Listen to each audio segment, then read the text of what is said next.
For coming. Good to see everybody. Woo-hoo-hoo. Thanks for coming. I'm Patrick Goff, City Manager for the City of Wheat Ridge. As you all know, this past July, Chief Dan Brennan retired here from Wheat Ridge after 15 years with our city as chief, and after 42 years in law enforcement. So really miss Dan. He's still in our community and very active in our community, and he did such a great job here at the City of Wheat Ridge. So I want to thank him again for that. Also want to thank our interim chief, Dave Pickett. He has been filling in during this transition, and he's also been doing a great job. So thanks to Dave.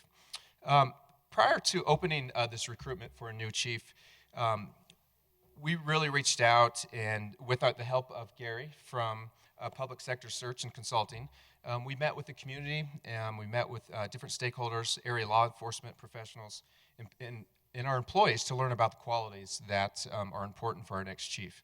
The priorities that we heard from our community already included they want somebody that's going to embrace and engage our community, get involved here in Wheat Ridge, address issues surrounding homelessness and crime, especially in our city parks, in our Greenbelt, and at I-70 and Kipling area in Wheat Ridge, bring a proactive approach to reducing crime, focus on community-oriented approaches that promote overall safety, enhance code enforcement and school resource programs, and be willing to revamp police programs to align with today's community needs. What we heard from our employees so far is that they value a modern leadership approach that is inclusive and collaborative, one that values employee input and embraces generational differences. Good news is we have two great candidates here that we've narrowed the process down to. So I hope you enjoy meeting them this evening, have some good questions for them. We have comment cards. I think you all have one. So please take your time and fill those out. We look forward to your input. So with that, I'm going to invite Gary up, and he's going to introduce our candidates, and we'll get started. Thank you, Pat.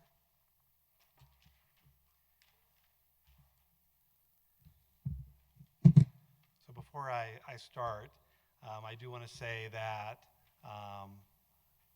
I've been working with the city's fine HR department on this search, and they are top-notch. So I want to get that out of the way. Tonight's a special night because the community gets to weigh in on the chief process. You get to ask questions of the candidates. We're going to ask questions from the podium. You're going to be able to, we're going to pass a mic and have you ask questions, and then hopefully we'll have some questions from Facebook Live. So at the back of the room, we have refreshments. Allie wanted me to get that on. Housekeeping, restrooms are out the door to the right, so know that. And again, I know the city manager said complete the comment cards, but really complete the comment cards. He's going to review them before he makes the final decision. So both candidates' cover letters and resumes have been made public. We're going to start off the night by inviting each candidate to come to the podium and tell us about their qualifications and experiences, and tell us why they want to be the police chief for the city of Wheat Ridge. And so we're going to start off with Deputy Chief Chris Murtha from the Prince George County, Maryland Police Department. I'd like to invite Chris. Thanks, Chief. Good evening, everybody. Mr. Goff, thank you for inviting me back. I appreciate it. Before I get started, there was a critical incident today in Arvada, I believe. I just wanted to say that my thoughts and prayers, and I don't want to speak on everybody's behalf, but I believe in this room, everybody's thoughts and prayers go out to that officer and his, hopefully his quick recovery process from some pretty serious injuries, I understand. So I don't have the latest update, but my thoughts are with him and his family as we go forward tonight. So I am Chris Murtha. I'm currently a Deputy Chief of Police in Prince George's County, Maryland. I know that's far from here, so I'll give you a quick explanation of what Prince George's County is and where it stands in this country. So Prince George's County sits on the east side of Washington, D.C. Prince George's County is a county of about 1 million people. It is a majority-minority county with about 65-67% African-American. Somewhere between 10 and 20% is Hispanics that live in that community. We have a large number of undocumented immigrants in our community as well. And then there's various other cultures, backgrounds ethnicities that are part of our county, Prince George's. Prince George's County, just so you have a reference point, is home to the University of Maryland. It's home to FedEx Field, where the Washington Redskins play. It's home to Andrews Air Force Base, where the president flies in and out of. It's home to the National Harbor Convention Center, with the Gaylord Convention Center, in the MGM Casino, a multi-billion-dollar investment in Prince George's County. It's geographically diverse, it's ethnically diverse, and economically diverse. It's urban, suburban, rural, 500 square miles, and the folks there are as diverse as any place in this country. Prince George's County Police Department is about 1,600 plus sworn members with about 300 civilian members. Of the 1,600 members that are assigned to Prince George's County, I oversee about 1,000 in patrol with another 150 or so civilian employees that work in my bureau. My bureau is, the Prince George's County Police Department in general is as ethnically and diverse as the county is as a whole. So Prince George's County Police Department is very reflective of its community, and I think that's important. And that transitions all the way through the highest ranks in the department, all the way through the rest of the agency. Prince George's County Police Department is a community-oriented policing agency. We rely heavily on community-oriented policing. I oversee 8 district stations. I oversee our Special Operations Division, and I oversee our Community Services Division. So there's a lot of work there. Throughout my career, I've worked as a patrol officer, I've worked in investigations, I worked in a corruption squad doing investigations for public corruption, for political folks, and for police employees as well. I've also commanded our Special Operations Division, been a commander of our Special Services Section, which oversees FedEx Field and Civil Disturbance Unit. I've been involved in a multitude of different events as a commander in SOD, including barricades, civil disturbance. I led our troops up in the Baltimore riots with Freddie Gray. So I've had plenty of experience in our Special Operations Division, but my heart is in patrol, where I've been for the last 6 years, well, actually 7 years. I was the commander of our District 3 station, our busiest district station, in one of our most challenged areas. I was the operations commander for the Bureau Patrol, which was a person who sits underneath me as the rank of major. And then for the last 4 years, I've been the bureau chief for Prince George's County. That's the longest serving bureau chief in the history of the Prince George's County Police Department. I'm proud of that, but with any luck, it would be the last year I would be the deputy chief in Prince George's County. But it's been a great experience, but none of that really matters. I know that's big city talk for folks in Wheaton. It doesn't really matter if you don't have a connection to the community. And the greatest pride, the greatest experience I've had is my connection to the community, our connection as an agency, because that's what's given us historic crime reductions in Prince George's County. 65% crime reduction in 6 years, which is why people come to us to ask how you're doing it, which is why educational institutions come to us and say, hey, how did you get to that? That's based on the COPS model, community-oriented policing. It's based on community relationships. Our partners are our community, and our community is not just the citizens, it's the business partners, it's our law enforcement agency partners, it's our own police department as partners. We have a very collaborative and a very engaging command staff. I'm part of that command staff. We go out and we speak to the community every chance we get, and we spend a lot of time out there laying the foundation for what is not just crime reduction, but a return on our investment in terms of the economic growth in Prince George's County, in terms of the general overall satisfaction with our police department, and our ability to recruit and retain police officers. So that's a little bit about my background and where my experience has been. I've been sort of on the front lines for a long time, been doing this job for quite some time, and I enjoy it. So why am I here in Wheaton is the question, right? I'm here in Wheaton, and I'll try and be brief about this story, but I used to live in Colorado. My wife and I got married, and we moved to Colorado in the early 90s with our first child, and we lived in Denver, just on the east side of Washington Park. Enjoyed our time in Denver, really enjoyed our time in Denver, not just the mountains and not just the city, but actually the people that were out here. Unfortunately, when we had our third child, I was working for the Black Eyed Pea restaurants For those of you old enough to remember the Black Eyed Pea restaurants. And that was about a 60-hour-a-week job, maybe a little bit more. I was never in a great position to come home and help her. So at some point she said, you know, I like the people here, but they're not family. We might need to move back, and we did. But with the caveat that we'd come back at some point, never knowing when that would be. I'm very happy to say that we've gotten back to Denver, or back to Colorado, at least so far.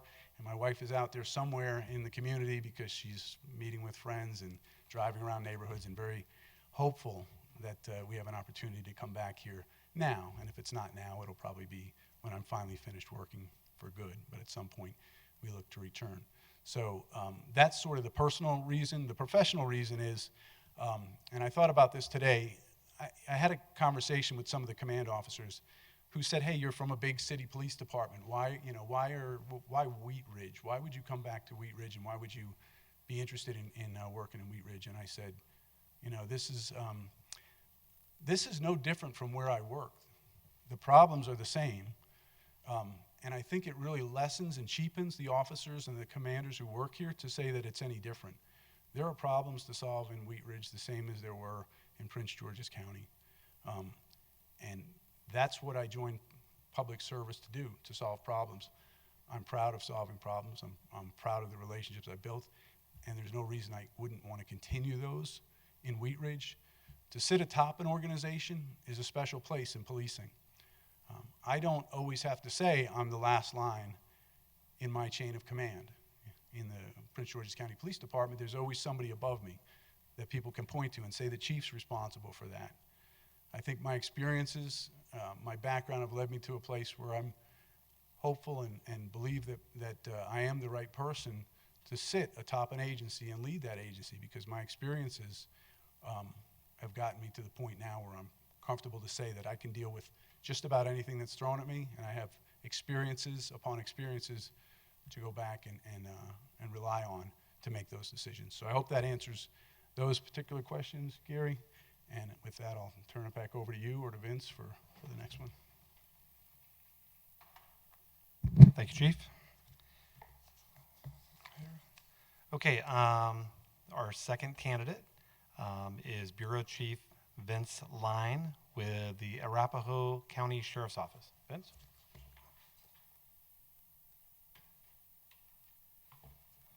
Good evening, everyone. Thanks for coming tonight. Really appreciate you guys showing up for this.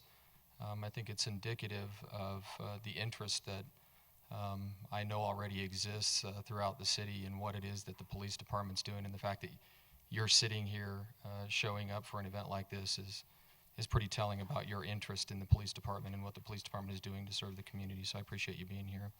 Likewise, thanks to Mr. Goff and the Wheat Ridge staff that we've been dealing with, not only today, a long day today, and a couple of weeks ago, but we still have some more to do tomorrow. And so much appreciated for the opportunity to be here. I really appreciate it.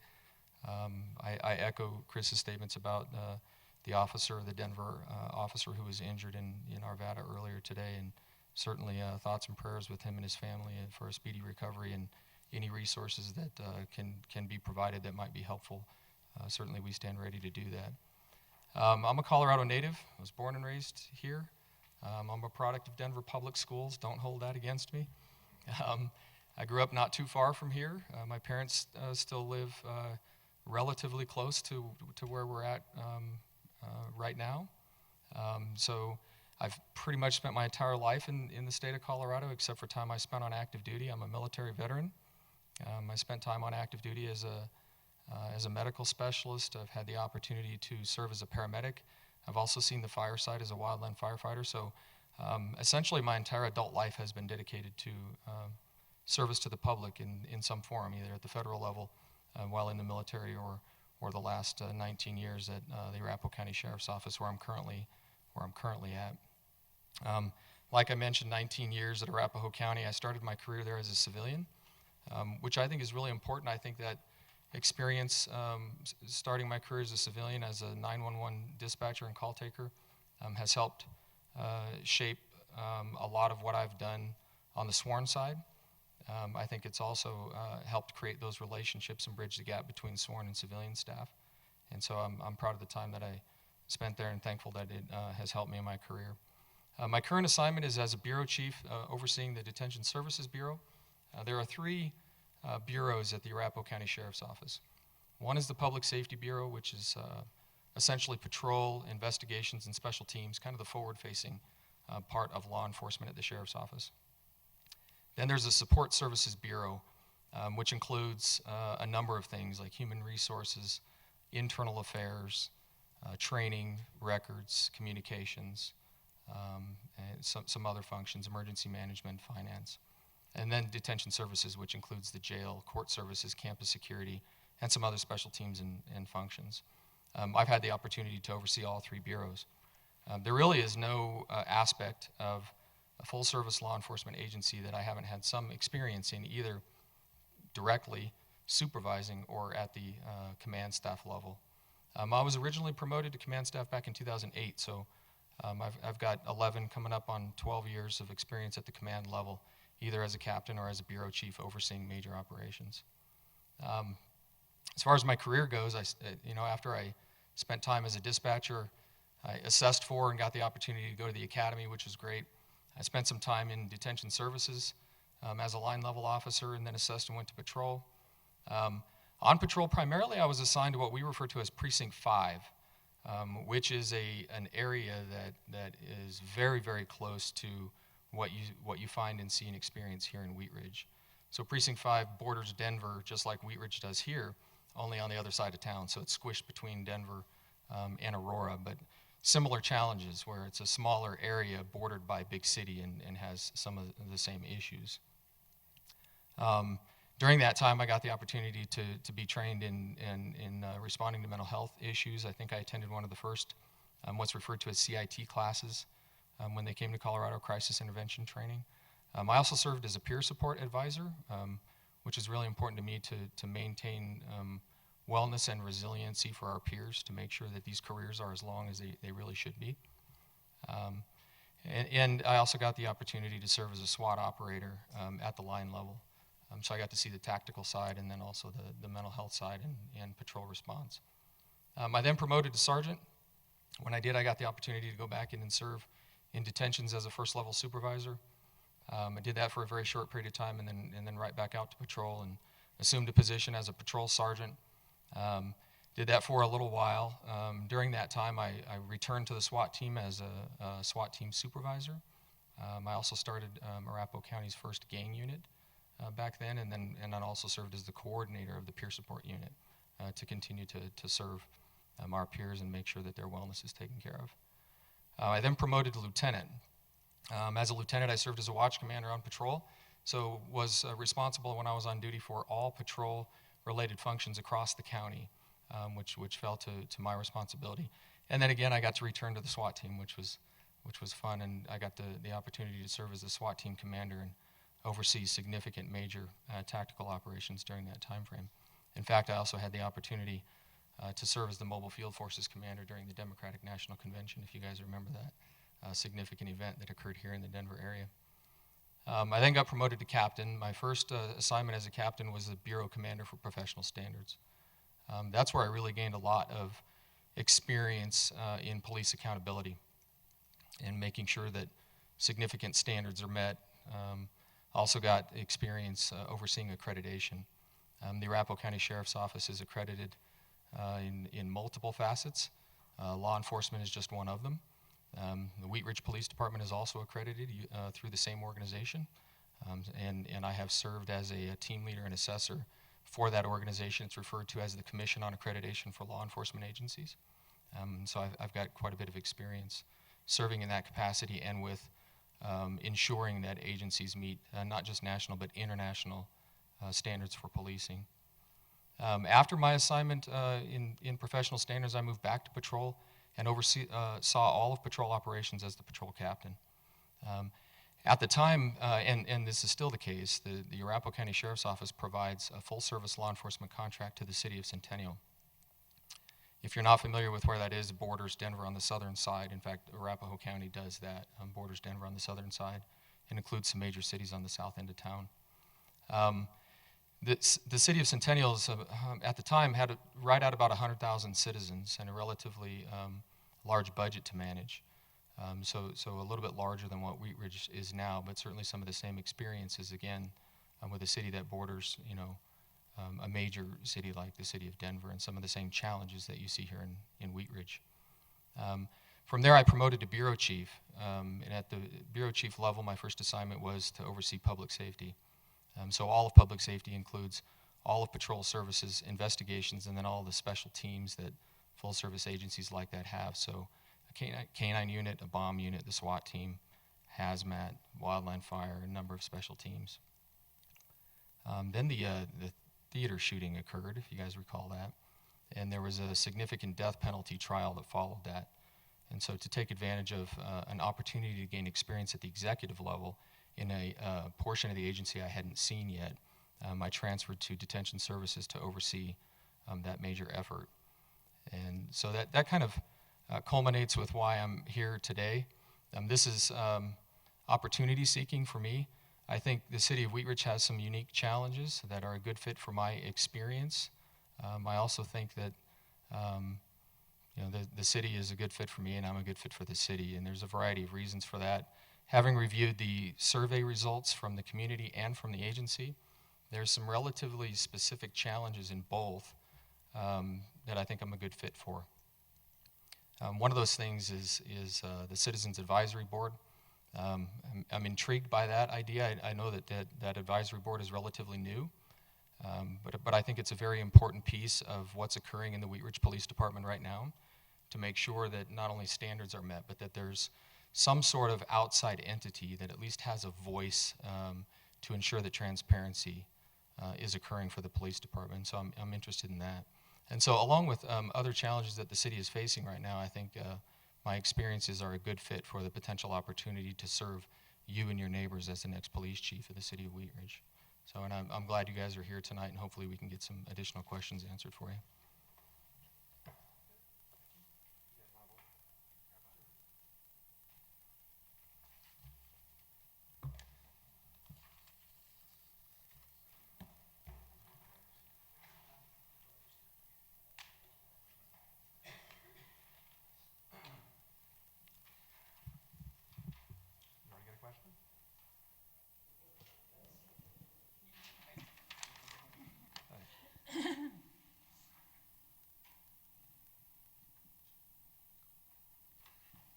Okay, so the format's going to be, I have prepared questions, so I'll ask a question. We'll have the community members who are here ask a question, then we'll do a Facebook question, okay? So let's start with Chief Murtha. In your current role in Prince George's County, you're Deputy Chief of Patrol. Tell us about the value you place on patrol services and why.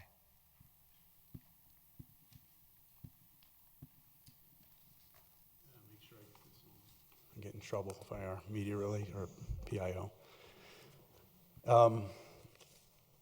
Again, I echo Vince's comments. Thank you for all of you for coming out tonight. I know it's never easy, especially when you think things are going pretty well in the police department, and a lot of people think that's the case. With respect to the question, what value do I place on patrol?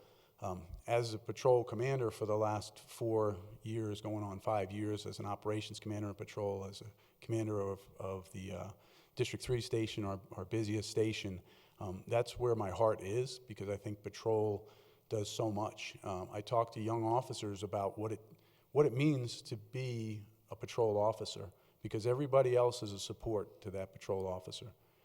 The value of that individual in patrol is really not, you're unable to measure that.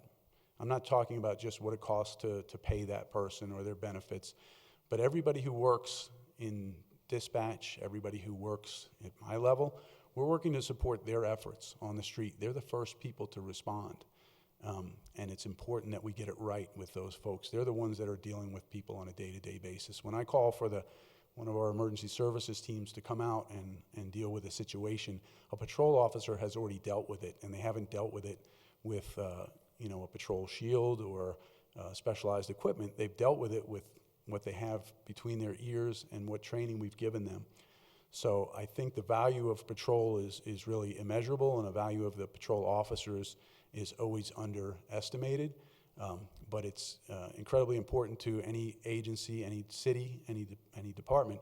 The city the city managers and the city politicians will know about issues that happen with patrol officers more so than anybody else in the community. They will hear about it, good and bad.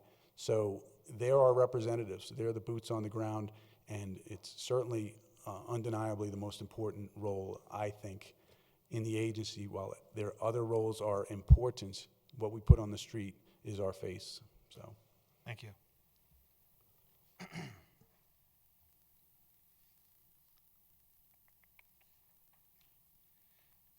Chief Line, recruiting and retaining candidates.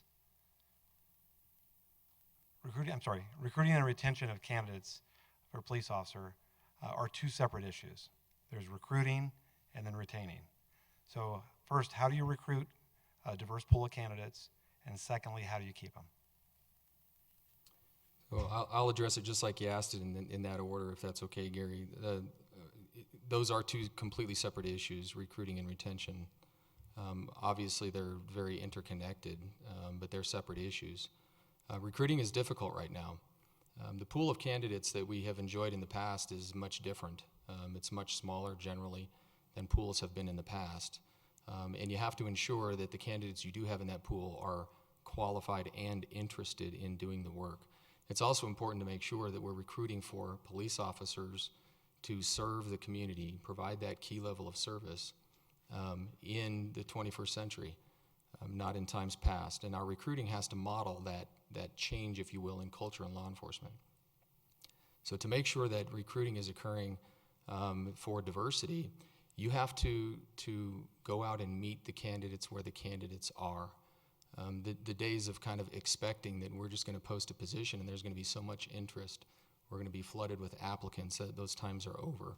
So you have to go out in the community to those specific places where you're likely to find the candidates that you want to recruit. So you got to go out to universities and colleges. You have to go, and by the way, this is not just in the community, it's in the community and outside the community. So you've got to go to the places where you're likely to find them at universities and churches and social gatherings and events like that where you can reach out and touch those candidates that otherwise may not be within the circle of reach of the police department currently. And so if they're not seeing the things that are being posted or the announcements that are coming out, then they're not going to apply for that position. So you got to go find them. And you have to recruit for what we actually do. There's a period of time where recruiting videos and marketing materials are all about tactical teams and bomb teams and all these specialty teams, when in reality, the vast majority of the work we do in the police department is boots on the ground, responding to calls for service, and taking care of those people who call in with non-emergency issues, which is a big portion of what we do as well. And so you have to recruit for the job we actually do. You have to market the police department accordingly, and you have to find those applicants in the place that they're likely to be found and not expect that they're going to come through the door. And then you have to screen for those skills that we know are necessary in today's policing environment, not in times past. Moving from that into retention. Retention's a big issue also. Right now in law enforcement, at least in my experience, we have a few issues that we're facing when it comes to hiring and retention. Retention specifically, there's a group of, in most agencies right now, there's a group of folks that are nearing retirement and quite frankly could probably leave any time if they had reason to do so.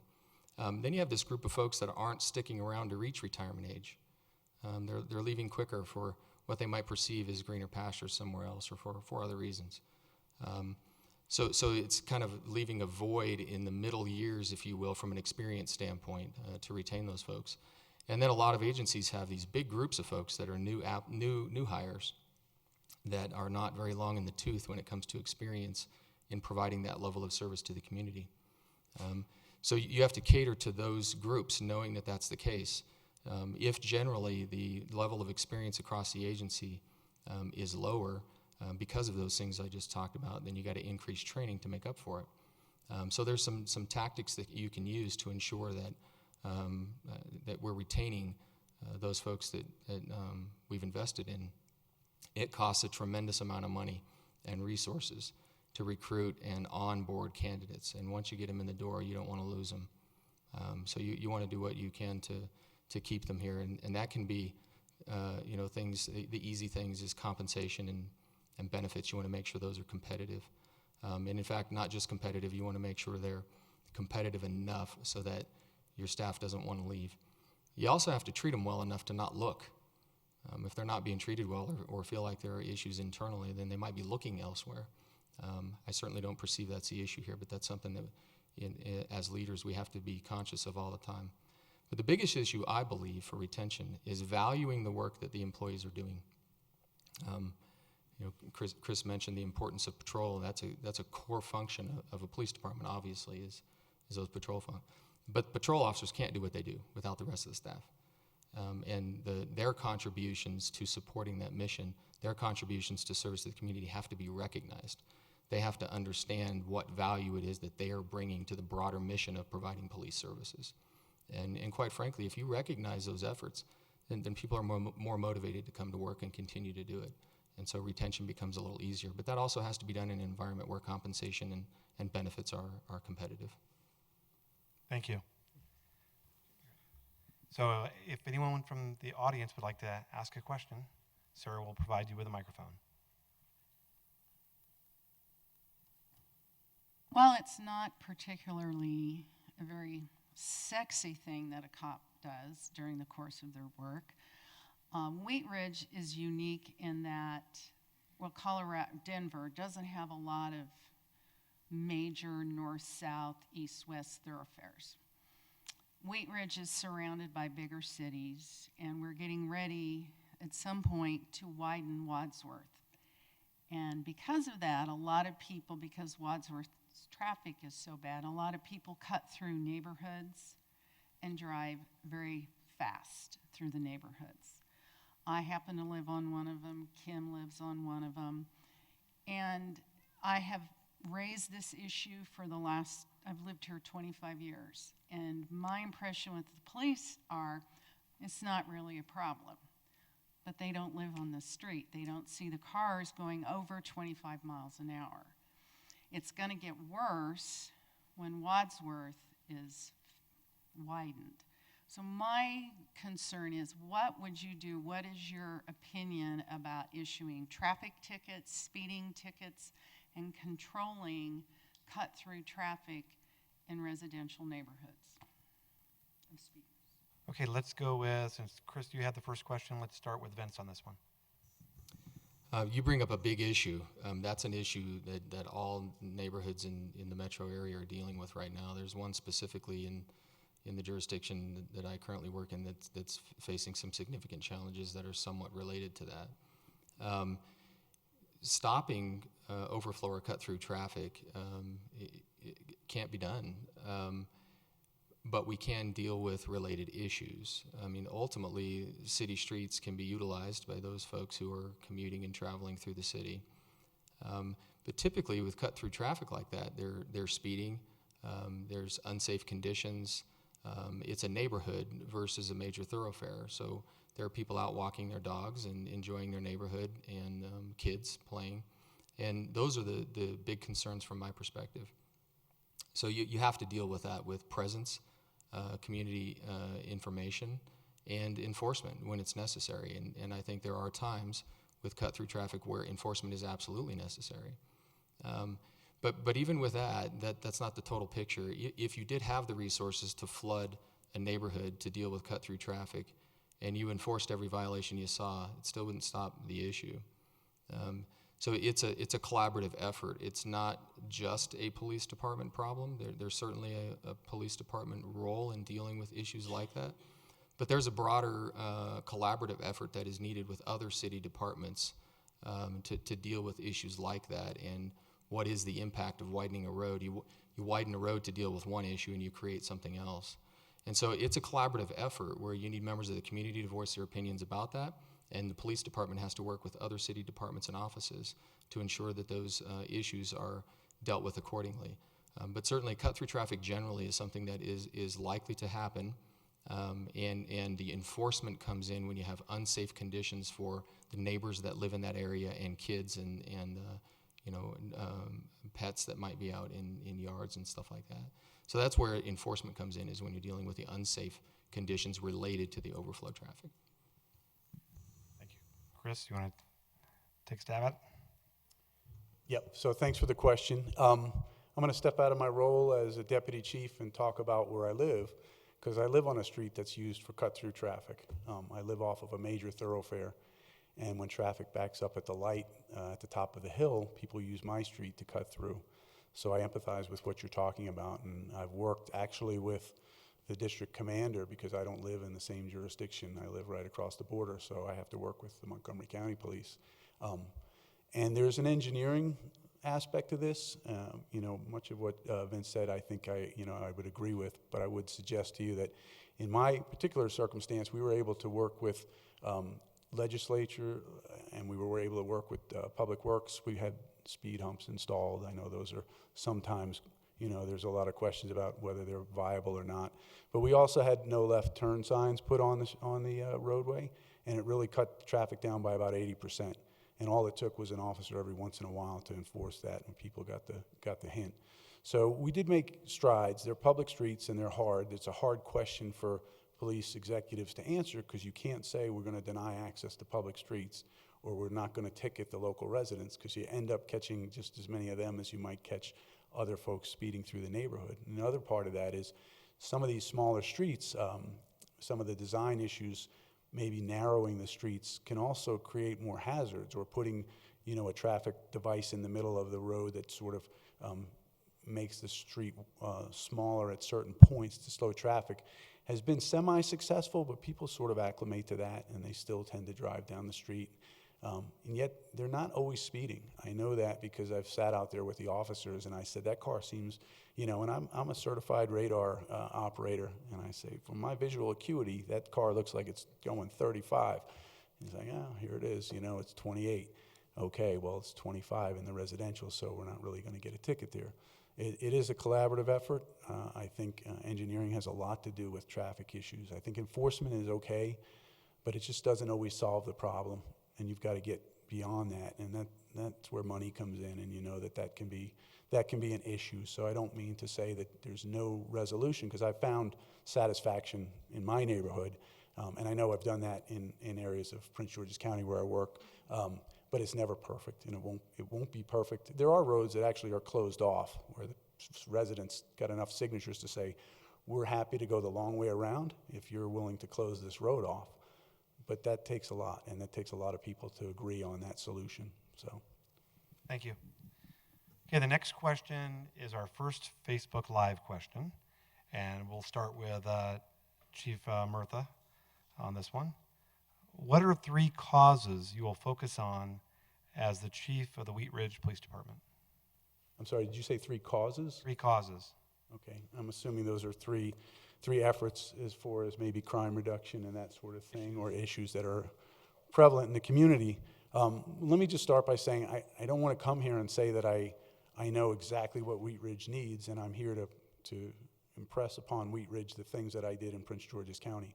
I certainly need to come here and understand what's happening. But as far as the causes, I think the first cause, if you will, and I know this might not be the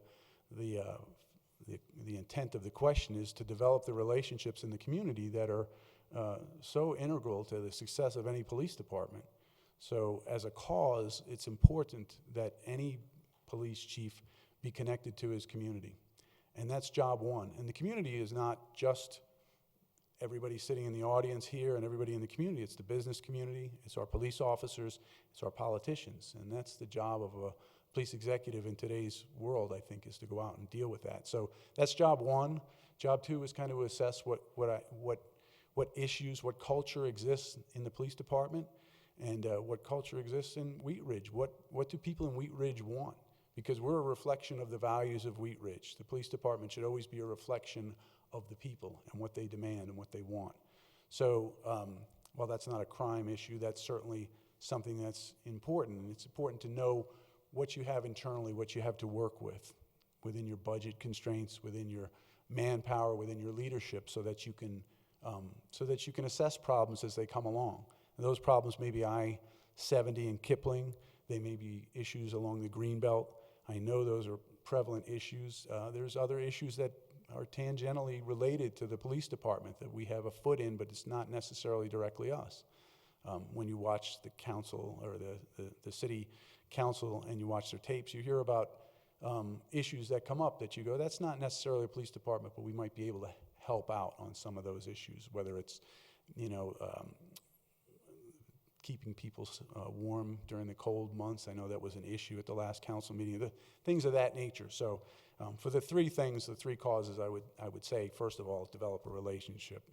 That's important. Second of all, understand the culture that exists and be a reflection of the community. So, Thank you. Chief Line, same question. Okay.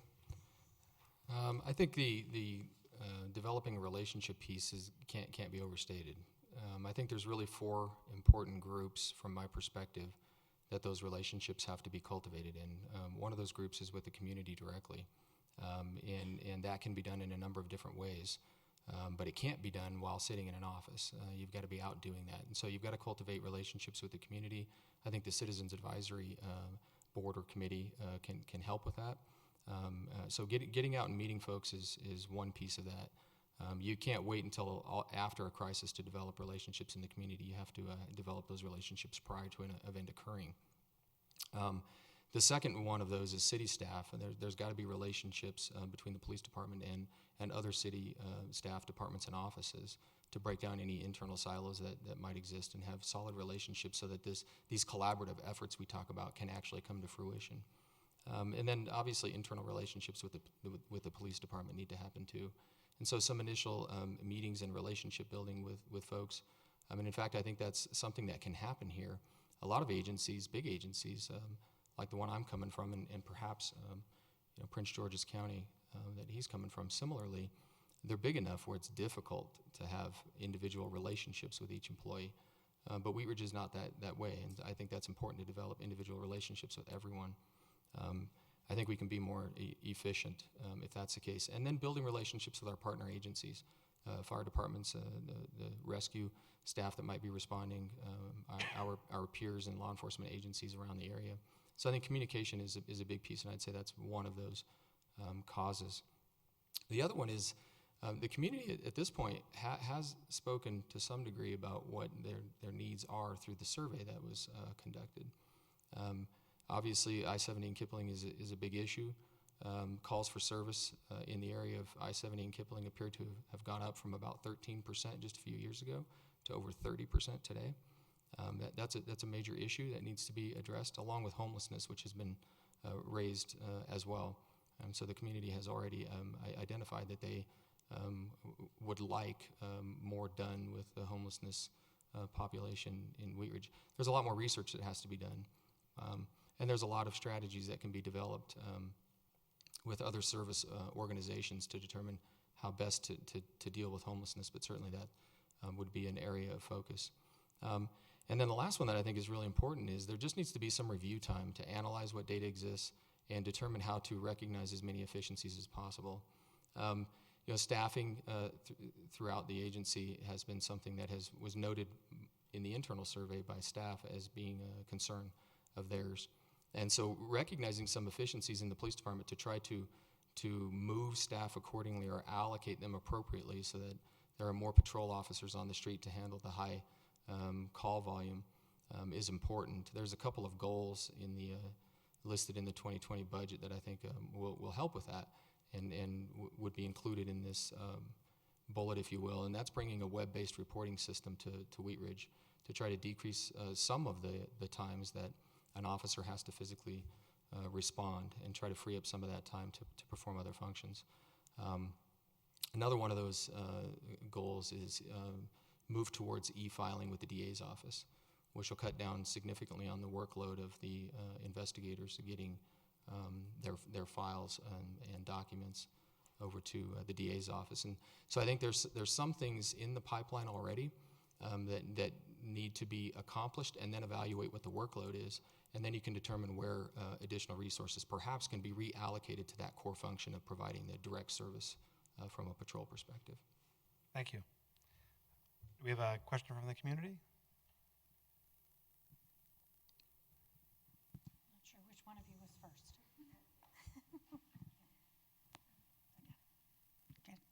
Okay, thank you. So, we're Wheat Ridge. We think we're pretty special and unique. And we may or may not be. And so, as you think about how you address the community's desire to be treated specific to its unique challenges and its very active social media vocalizations, and I think the changes that have happened to the community over time as it sort of resides in this time warp, perhaps, in its surrounding communities. How do you see yourself adjusting to from where you've been to where you might be? Let's start with Chief Mirth on this one. So just to be clear, how would I adjust from where I am to the folks, the good folks in Wheat Ridge, and the values maybe and the lifestyle that they currently have? How would I manage that and that transition? Is that kind of what you're asking? Just to be clear, yeah, and the social media aspect of it as well, which is kind of infused in every part of police executives' world nowadays. Yes, I think, I refer to my earlier comments, but you have to be a reflection of the community you work in. And this is a community that is in some ways changing. I know that. As you drive around, you see a lot of shovels in the ground, and you see a lot of construction going on. And I'm sure that there are folks who liked Wheat Ridge the way it was, and there's people who want to see change in Wheat Ridge. And they want to see that construction, and they want to see Wheat Ridge evolve into something else. That's not necessarily my role as an executive, as a police executive, to decide that. That's up to Mr. Goff and those folks to decide what the future is. But where it comes to myself and how I relate to the community, what I talked about earlier, getting out and talking to the community and engaging the community at every turn, will give me the feedback to tell me what to do. I don't need to ask myself what to do, because that's not where the questions and the problems lie or the issues lie. It's from the folks in the community. So getting out there and engaging with folks. Now, with respect to social media and responding to what you've described, I think is more of a caustic social media narrative that can exist out there. I pay attention to people who bring issues to the police, because if you don't tell me something's wrong, I can't fix it.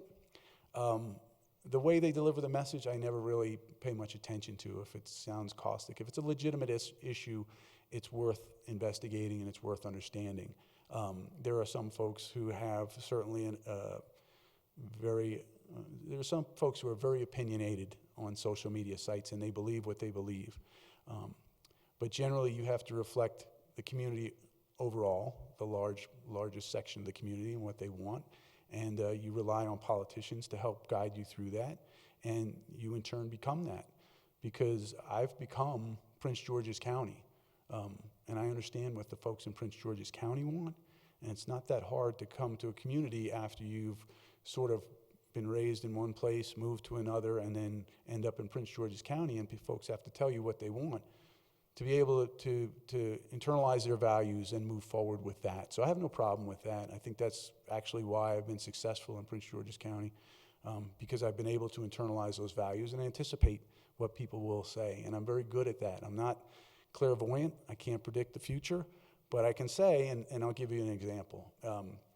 Folks talk about, they talk about technology and policing. And folks have come to us to try and sell us facial recognition technology and other sorts of fingerprint scanners and things of that nature.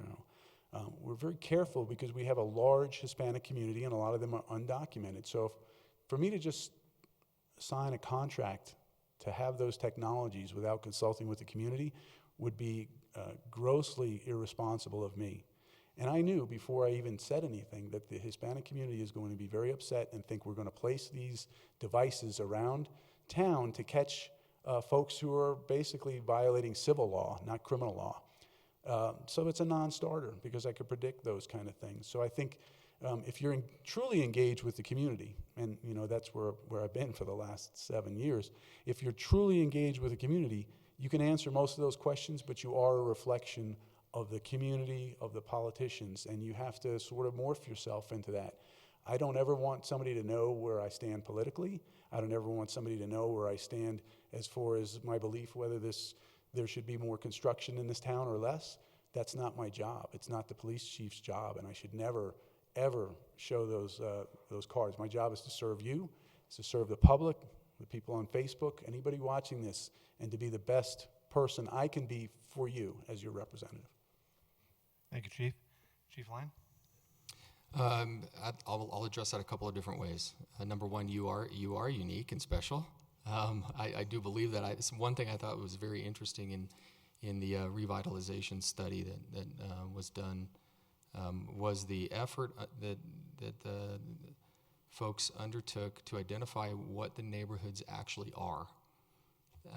So there were 8 identified neighborhoods across Wheat Ridge, specific neighborhoods.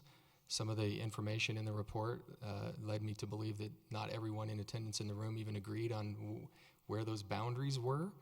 But each one of those neighborhoods are unique in and of themselves. I also thought it was interesting that those neighborhoods are not reflected in the patrol district maps. Don't follow those neighborhoods, and not that they have to, but they don't. They also don't follow the council districts. They're unique in and of themselves. And so I think there has to be some work done to get into those neighborhoods and learn about those neighborhoods and find out what unique challenges and issues and concerns that each one of those neighborhoods have.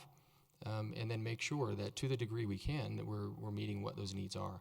A lot of policing has to do with community role definition. What exactly does the community want from their police department? And so I think those relationships are extremely important. And I think that's how you overcome those issues, is you get out in those neighborhoods and learn the neighborhoods specifically, and find out what is unique about each one of them separately and differently. And then, of course, there are things that apply across the city as well. But there are some there's some uniqueness to each one of them that you have to learn. As far as the social media question, I think it really boils down to one word. It's transparency. If you're transparent with the community, that builds trust. And when the community trusts you, you can deal with those negative issues that are coming up on social media. Even if you don't agree, and there will be things, even with the best relationship, and with transparency and trust, there will still be times when there are disagreements. And that's okay that there are disagreements, as long as you have the relationship that gets you through those issues without significant fallout. So the relationships are really important. Transparency and trust in the community is extremely important as well. Great. Thank you, Chief. And we're going to stay with Chief Lyon for the next question. Homeless issues can be very difficult. What has been your experience in this area, and please be specific? In response areas that I've worked in, homelessness was not a major issue. We dealt with some homelessness issues, but not to the degree that Wheat Ridge is experiencing now. And I base that comment off of the most recent, what's referred to as point-in-time counts for homelessness. City of Wheat Ridge, the latest data that I could find was the current count is 474. That doesn't provide me any trending data on whether or not it's getting worse or getting better. So I don't have any additional context related to that. But certainly homelessness is not only an issue, but it's on the rise if you pay attention to the comments in the survey that we took a look at, and other issues, in the media, in the local paper, et cetera, where homelessness issues are covered.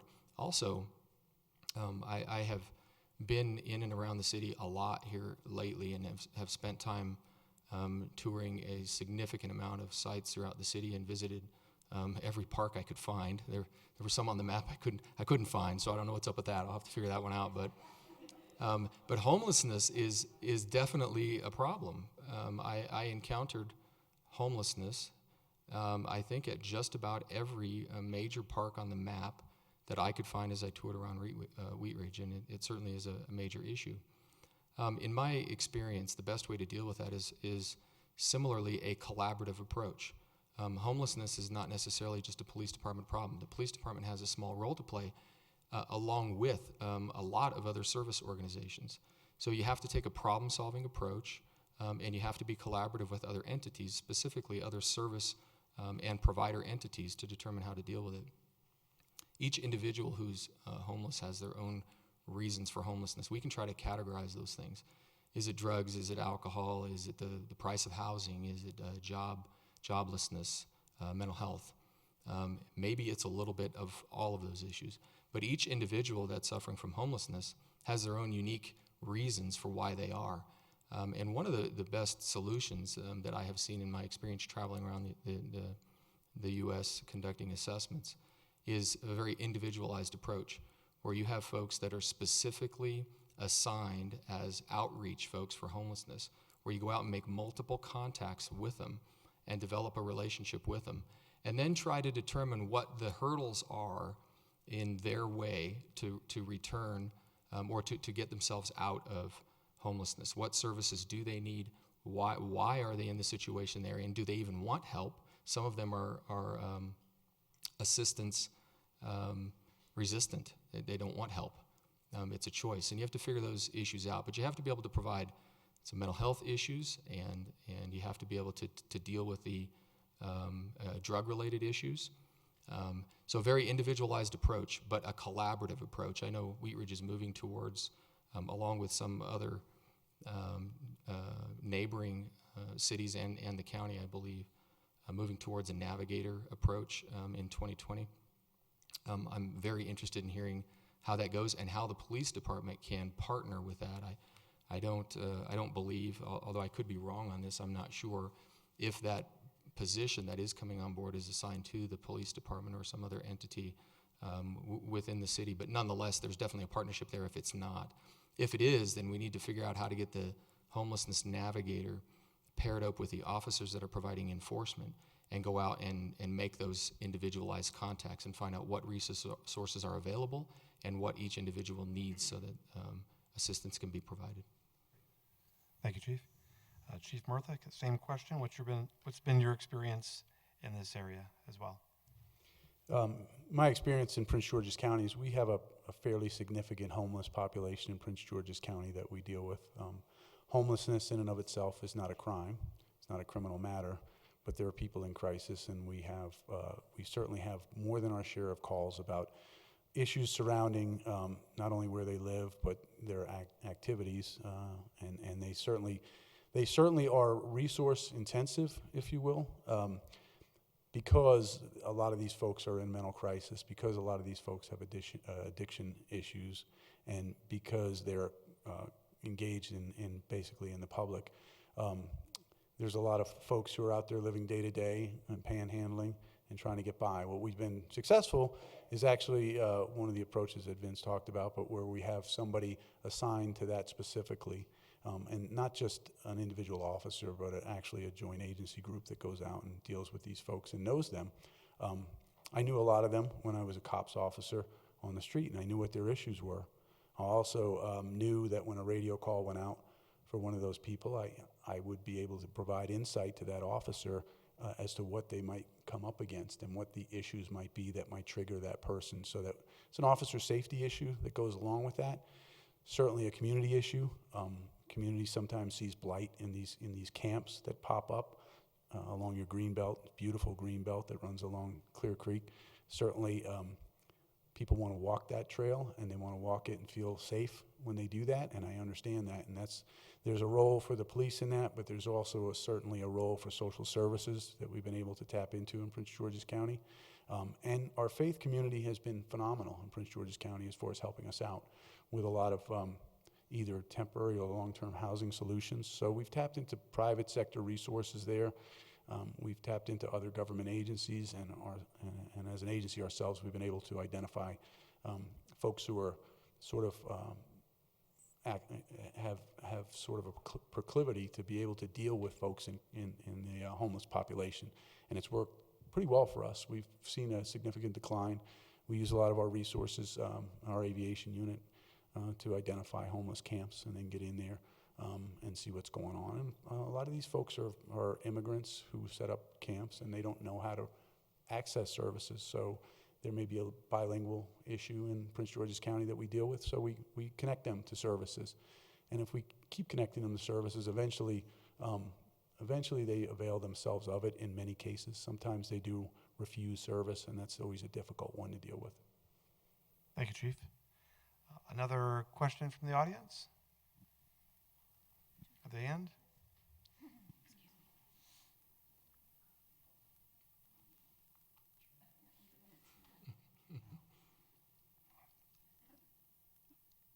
So should the Wheat Ridge PD cross paths with ICE? Granted, I don't know what the probability of it is, but should that happen, what's your take on Wheat Ridge PD or any local resources, be that Jeffco, because I believe they're the facilities that we would use for any jailing, using local resources to enforce federal law? What's the legality of it? What's the morality of it? What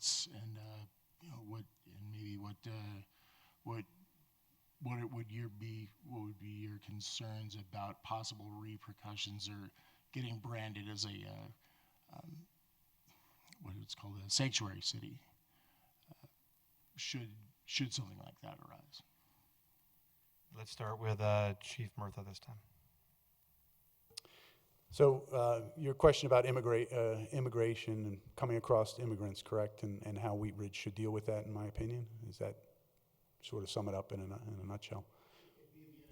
Be the interaction between Wheat Ridge PD and ICE, basically local to federal, and there's a lot of baggage. I don't think anybody can dodge that there's a lot of baggage that comes with that question, and a lot of associated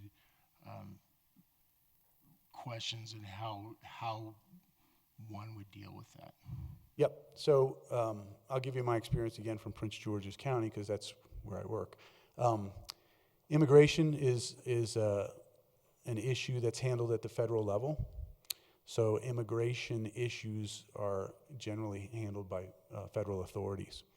The way I explain that to folks who might feel otherwise is I suggest to them the day you see an ICE officer running traffic out on Wadsworth is the day that we'll start enforcing civil immigration law, because that's their job, and our job is to ensure that everybody in the community feels like they can report issues to the police. We have a large immigrant population in Prince George's County, and the issues are deep. You alluded to that.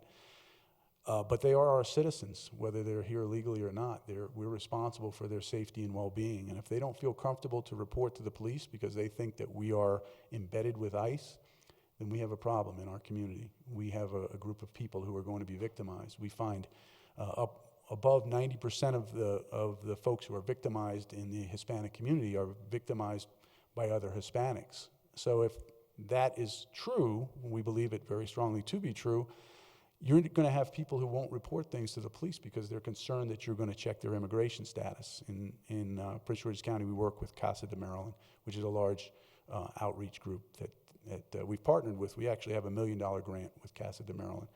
And that $1 million grant is towards relationship building. So we work in the community to build trust and relationship, and we demonstrate to them that while we will not tolerate any criminal in the community, regardless of their immigration status, civil detainer issues, which are really a hot button issue across the country right now, are not something we enforce. Now, when somebody gets to the jail, there is a mandate if you want to be part of if you want to access federal funding, that you run folks through the background check that would determine their status. In Prince George's County, the Department of Corrections is separate from the police department. That stands alone, and they do perform that function. I understand people's reservation about what issues would come if we were a sanctuary city. In Prince George's County, there has been votes. There's upwards of 30 municipalities. Probably half of them are sanctuary cities. But that's really only in name, because they take all their folks to the jail, and the jail runs them anyway. So while you may say you're a sanctuary city, they're truly not sanctuary cities. So calling yourself something and not being that is different from actually being that. But ultimately, those decisions are made. In concert with the folks who have to answer that question, and those are politicians. But we do work with ICE for violent offenders. We have a large gang population in Prince George's County, and many of them are from El Salvador. MS-13 is our gang of choice in Prince George's County. We don't let them run wild in Prince George's County. We've been able to actually do some great work with the federal government, the FBI, and other agencies to put those folks in jail. But that's a separate issue, regardless of their immigration status. Lately, there was a few cases actually in the county where I live, Montgomery County, where the police department took action against immigrants, and there was quite an uproar in the community. And I think we have a balance that's right in Prince George's County, and some people are still struggling with that. But we have a balance because we've had exposure for years, and for hundreds of thousands of folks who come from Mexico and Central America to our community, we understand what the community expects from us, and we understand what our role is in immigration policy. So, Thank you, Chief. Chief Line, same question. I have quite a bit of experience in working with a local ICE office in conversation here locally. I absolutely believe there is a difference between federal officers enforcing federal law. Immigration is a federal problem; it's not a local problem, and that's a problem that the federal level needs to deal with. In Colorado, there's a new law that was passed this year, or new legislation that was signed by the governor this year, which prevents any agency, including those folks who are taken to local detention facilities or jails, to not honor the administrative detainer requests that are lodged by ICE. There's a couple different versions of those. And so even if ICE happens to come across information that they believe that someone may be illegal and they request a detainer, they are not honored in the state of Colorado currently as a result of that new legislation. And as far as enforcement on the street, the immigrant population is already hesitant to report crimes as a result of their potential status, and we have to be sensitive to that. We don't want people living in fear, not only in fear of potentially their immigration status, but in fear of being victimized over and over again because they don't feel comfortable coming to the police to report those issues. So we have to create an environment where everybody's comfortable in reporting so that we can do our jobs at the local level and leave the federal issues to the federal level. But the detainer issue is not an issue in Colorado anymore, at least as a result of the new legislation that was passed this year. Great. Thank you. Anyone else want to ask a community question?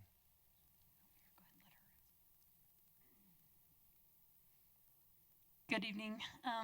Chief Line touched on this a little bit when he was talking about resource allocation, but I'm just curious, since data is such a big part of our lives these days and there's so much of it collected, even in a police agency, what type of data-driven approaches have you used?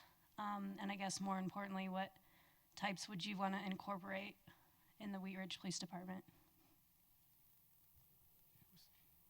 I lost track. Who's up?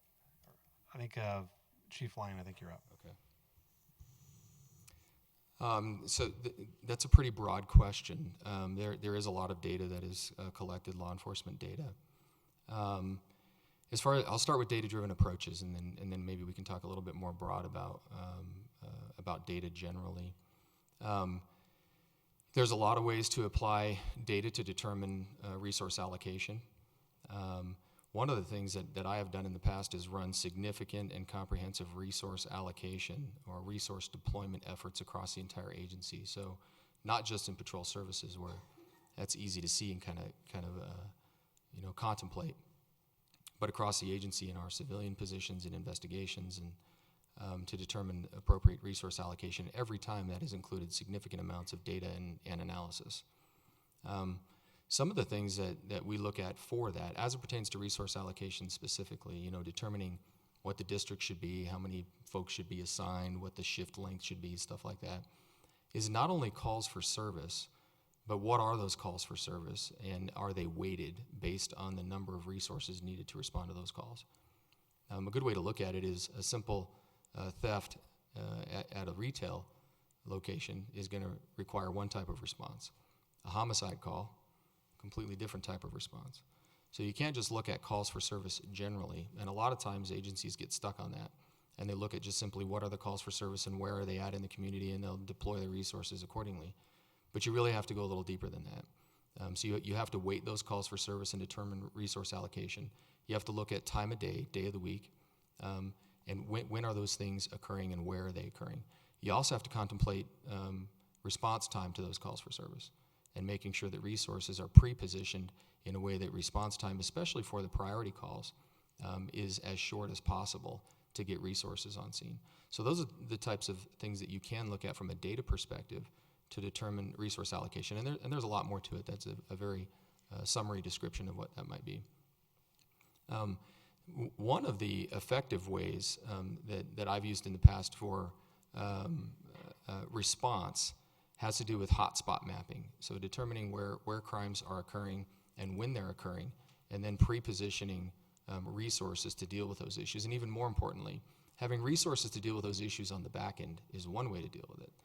But anticipating those issues and dealing with them on the prevention side is just as important as on the response side. So knowing where those hotspots are and what it is that's driving that, and then flooding that area with resources, information, education, and quite frankly, to loop back to the community relationship piece, the cops can't be everywhere. And so those that trust in the relationship and community relationship is really important, because quite frankly, that's how we prevent crime, is having lots of eyes and ears and people who are willing to report when issues occur. And so looking at it from a hotspots perspective, where in the community are these issues occurring and when are they occurring, you can deal with both the front end of the crime and dealing with the response issues on the back end. Thank you. Chief Murtha? Thank you for the question. I appreciate it because in Prince George's County, we use data extensively. I do. I'm renowned as kind of a data junkie. We have a very robust joint analysis and intelligence center that provides data to me, and I would suggest again that the two of the most prominent reasons, really three reasons if you include the relationship with the community, but two internal reasons that we're down 65%. Going on 70, we're down 15% this year in crime again, which translated was 103 or 4 crimes a day 6 years ago, and now we're down to about 35 crimes a day. So there's a significant impact on the average person and what they're seeing on a day-to-day basis. And that's in no small part due to the data collection that we do. For a while, we were just, forgive me for this choice of words, we were just vomiting data. Here's the data. This is what, this is when this occurred, this is the places, whatever. And really the question I always ask is what's actionable in that intelligence? And how do I do something about it? And how do I allocate resources to deal with it? So for the first maybe 4 years that I've sat in the command level, really we were dealing with issues where we could find very large targets of pockets of crime and we could deal with them. But we weren't getting down to the granular level to really understand what's happening here though. Why are they doing it? And that's really required a more comprehensive look at the data we were requesting and what we were doing with it and how real time we were and how we were able to move our resources, which is hard in a big agency. Trying to get people to move is like turning the Titanic. It doesn't turn very fast. But what I was able to do is bring on some software that gives us real-time mapping. So I know where crime is happening. I also know where crime's happening in the District of Columbia, because if they're pushing their crime, they're pushing it to us. And I know how to plan for that when I see crime. And so all the commanders are plugged into that. Spreading that information out is really what makes a difference. I could keep it to myself and I could tell everybody tomorrow, this is what I'm seeing. it's better if the commanders, if the lieutenants, if everybody has access to that type of program. Every day, I have a number on my calendar, and that number is what we did this time last year. So I know what number I have to beat. I know that this day last year might have been a high number of robberies because it's close to Christmas and X, Y, and Z. And I know that I need to deploy folks around shopping centers, but I've already anticipated that because I have data from last year and the year before, and I've plugged that in. But I also want to know what's changed, what's trending, all these package thefts. I don't know how hard Wheat Ridge may or may not be hit, but people are stealing packages off of doors left and right. So now I'm trying to figure out where, why, when, how is this happening? And one of the things that data told us, and we were able to get to the granular level, is if you tracked some of these package thieves, you realize they were just following the truck around. Well, maybe they're following the truck, but what we come to find out through good investigation, where we put the human part to the data, is actually the truck driver was calling his girl, and she was following, and he would throw the package out, and then she'd go and get it off the doorstep. So that's where data led us to a conclusion.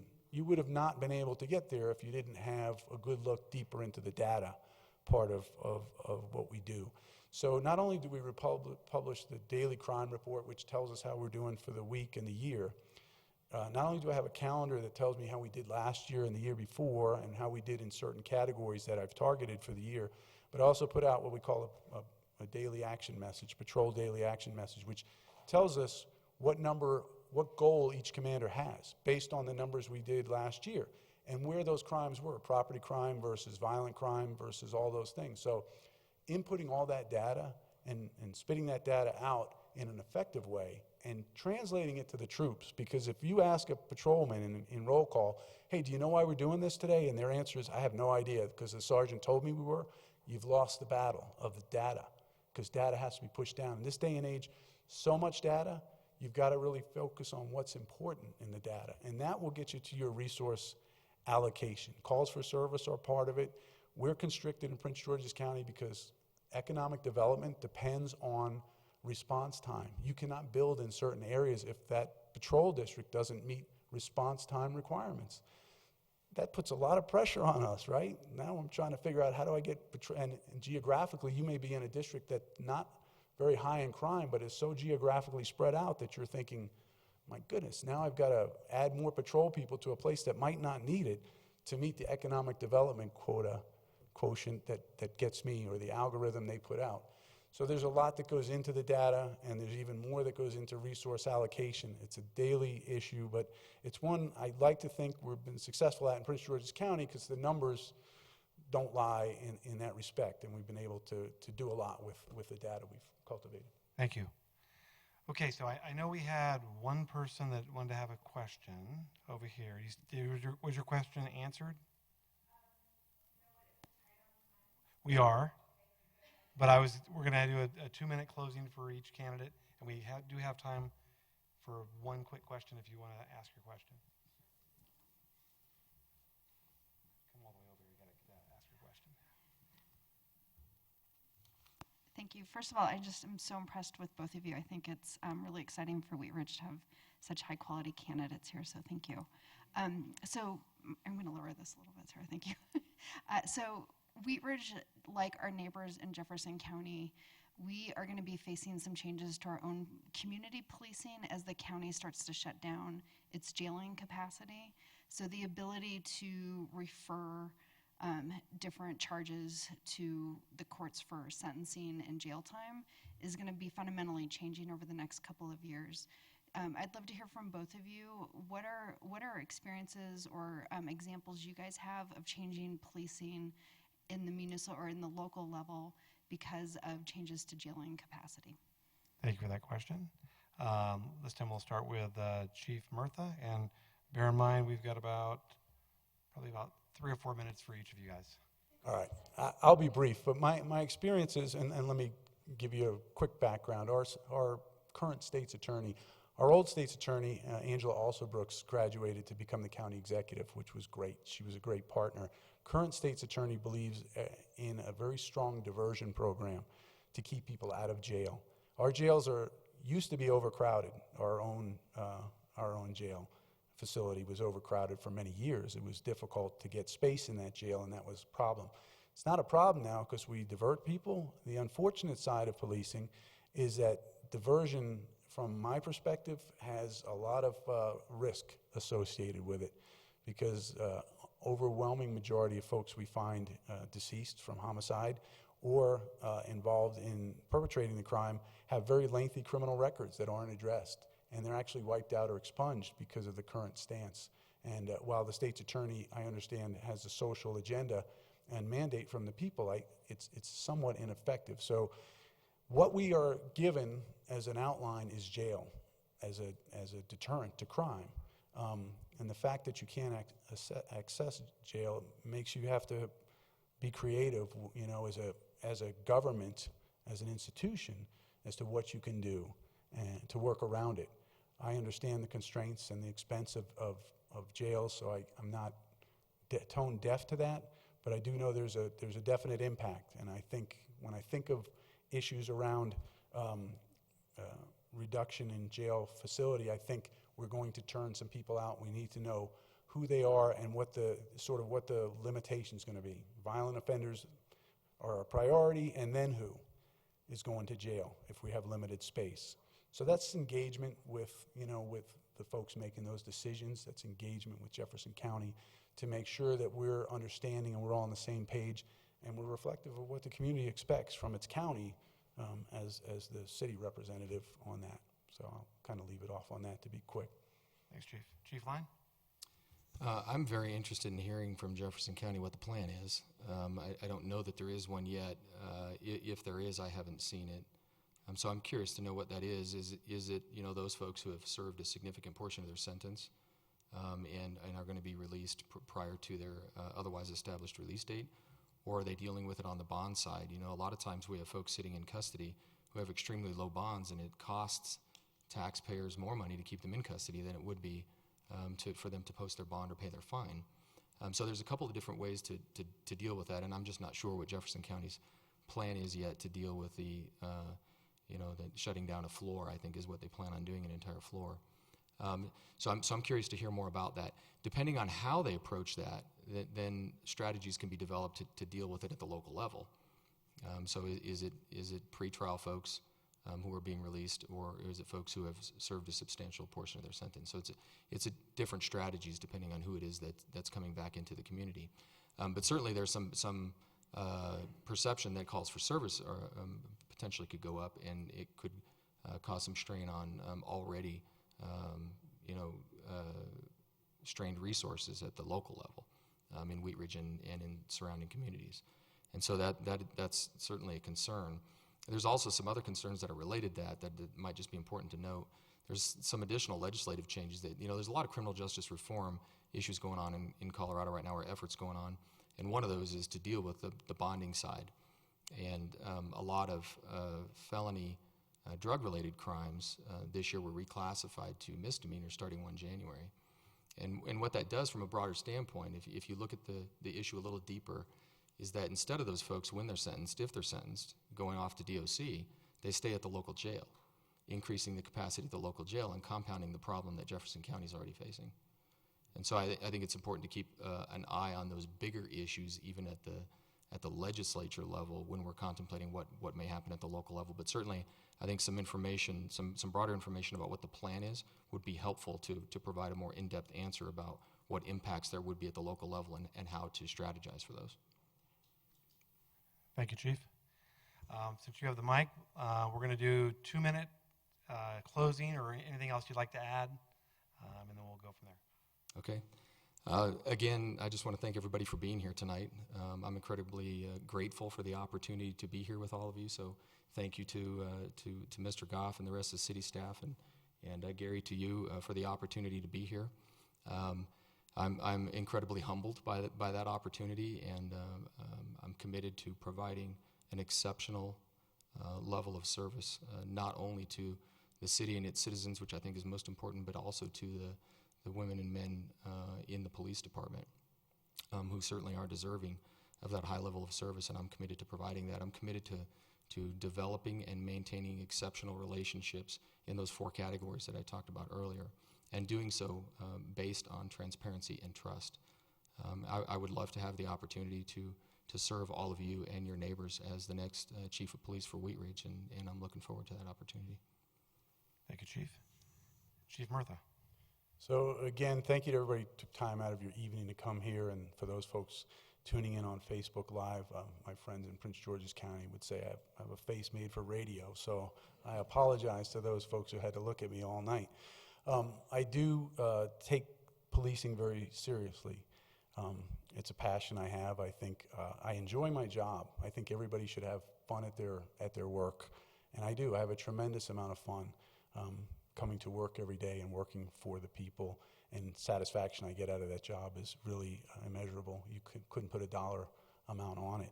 The opportunity to come to Wheat Ridge is really something that's special to myself and my wife, and I hope that people understand that the commitment to uproot your family and move halfway across the country for the potential for this job is nothing I think folks should take lightly, because that's what we want to do. That's what we're willing to do, and this is a great opportunity, not only for us to come back to Colorado, but for me to sit atop an agency. I've been doing this work directly for quite some time, and I'm proud of the way we do it, proud of the way I do it. I'm proud of the results that I've gotten and the track record that it shows. And I think many of those skills are transferable to Wheat Ridge. They're scalable. Obviously, this is a smaller scale, but any experience is good experience, and that's what I hope to bring. I just want to answer a couple of questions that came up throughout the day that I think deserve a sort of a second go. People ask the question, why would you come here? You've been at a high-octane agency, and you've been working in a high-octane job with a lot of people. Let me just suggest that in some ways, I think people are looking at it incorrectly. It's a little, I wouldn't say disparaging, but I would never put the work down of the men and women of the Wheat Ridge Police Department, because it's every bit as important as the work of the men and women of Prince George's County. There's no difference. Police are police. I'm sure where Vince polices and where I police are very similar in nature. But this isn't a step down. And I think people are looking at it and talking to me about you would be stepping down. It's absolutely the opposite of that. This is a bigger puzzle to solve with less resources, as we talked about, with resource allocation in a place I want to be. So I don't want people to get this idea that you've gone to a lesser place. The men and women here are doing phenomenal work, and that's resulted in a positive rating in their surveys. Everywhere you look on the niche, everywhere, that's attributable to a collaborative effort from city government and whatnot. But from my perspective, this is where I want to be. This is where my heart is, and if I'm given the opportunity, you'll see the U-Haul truck coming down 70 or wherever I'm coming from. So, thank you. Thank you, Chief. Thanks, Gary. And first of all, I want to also congratulate Mr. Line and Mr. Murtha. We didn't mention this before, but I think we received 77-ish, 80, we'll just say 80 applications for this position, very qualified positions. And first of all, I think that says a lot about our community, because these were very qualified people from local and across the country. So I'm very proud of that we have a department that is respected in that way. So congratulate both these gentlemen for making it to the final here. And I'm very excited. This is going to be a very difficult decision. I want to thank everybody for coming tonight. I know it's a week before Christmas, so it's a difficult time to get out. But really want to hear from you. And I believe people out there on Facebook can also submit comments, right? So if you're watching, please submit comments to us. And we're going to make a decision hopefully very soon. So we have another day tomorrow of grilling these two. So they've been through a lot over the last month or so. So thank you for participating. And I look forward to bringing the next chief to Wheat Ridge. Thank you.